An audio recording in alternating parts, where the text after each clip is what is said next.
In addition to the way the Arabic language works, it also seems that some of your poetry, at least, is influenced by the situations people have faced in the Middle East. For example, you had a dedication to that in first poem. Yeah, the first poem is dedicated to Muhammad Bouazizi.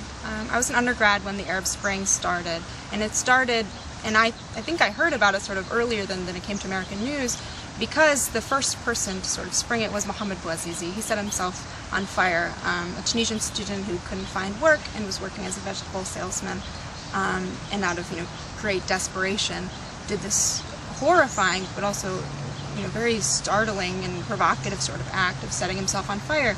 And I was very young, I must have been 19, and trying to make sense of that and make sense of where my country and background fell into that. And so I started writing, I guess, poetry of witness, talking about Arab issues.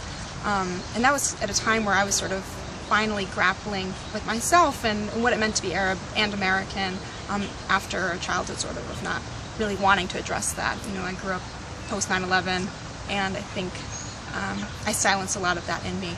And when those sort of things started to happen, I realized that I needed to talk about it, and that was sort of the main event that triggered that response. Good. Would you like to read another poem? Of course. A woman walks into heaven and hijacks fate. The eyelids of an Iraqi child blink open again like a window shade lifted on a dark night. Dogs rise from shallow graves, wag their tails, come inside. The bullet unburrows itself like a steel caterpillar worming its way out of the school wall, hums through the tunnel of the young heart, nuzzles back into its gun. The husband does not leave. The baby is never lost. The wall stays standing. In the marketplace, the parked car never erupts into light. No plume of fire, a chrysanthemum bloom rising like its own sun, and all the brilliant, shimmering dust stays whole. A quiet Sunday. The man sits back in his seat, turns the key, adjusts the mirror, and sings in praise of her all the way home. Powerful. What was the genesis of that poem? I was thinking a lot about sort of the general tragedies that were happening overseas, and I was also thinking about the role, I guess, that men sort of played in a lot of this, and I wanted to think about women. If God were a woman, how could things be different? If women were sort of controlling us, because I guess I've always seen women as being more nonviolent. And I wanted to think about if all these events could be turned back, if it could be so simple that you could just turn something back. And it's me wrestling with God. I'm a religious person, but I'm also Arab, and these things, you wonder sometimes how God could allow something like this, and if God were a woman, maybe it would be turned back. So I think being Arab, it's inevitable that you see the suffering around you because it's all the time, and I think it just got to a point where it was too much and I needed to write something. Okay, so you've blended together these influences, the language, the politics, the social issues. Where did this become poetry? At what point did you decide you wanted to somehow present your life through poetry? I've always loved poetry. My parents have poems that I wrote when I was 5 years old about cheetahs and bunnies and things, but for whatever reason I always have written poems.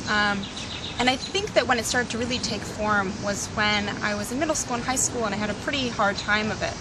And I found the works of Sylvia Plath and Anne Sexton, and I realized that I could use the things that I was told not to talk about to be powerful.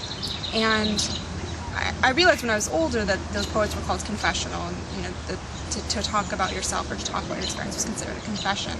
And I never really felt that it was a confession, but something that needed to be said. So if it was a confession, it wasn't because I was afraid to say it, maybe it was because other people were afraid to hear it. But yeah, I think that I just realized there was so much that I wasn't allowed to talk about, or I wasn't expected to talk about as being Muslim and female and Arab in the US. We're expected to be quiet, and I guess I was done being quiet. And who have you studied with here? Who has helped you shape your poetic sensibility? Yeah. My advisor here is Dorian Lux.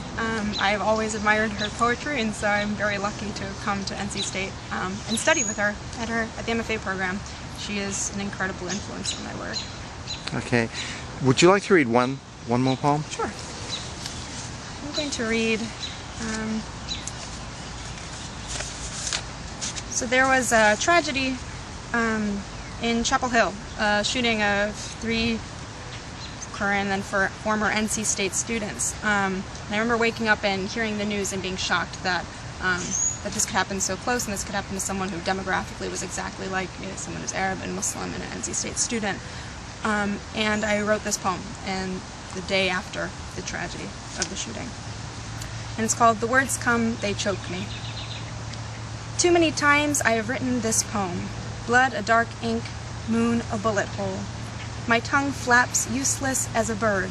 The words come, they choke me. Somewhere always smoke. Somewhere always something burning, something snuffed. The sun set again, bled like a wound. I stood, nothing could move me. The world went on, spinning tiredly, and like that I survived another day.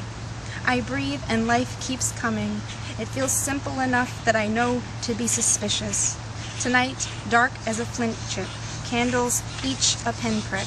I swallow a flame within me, shelter it as the sky dons her black veil.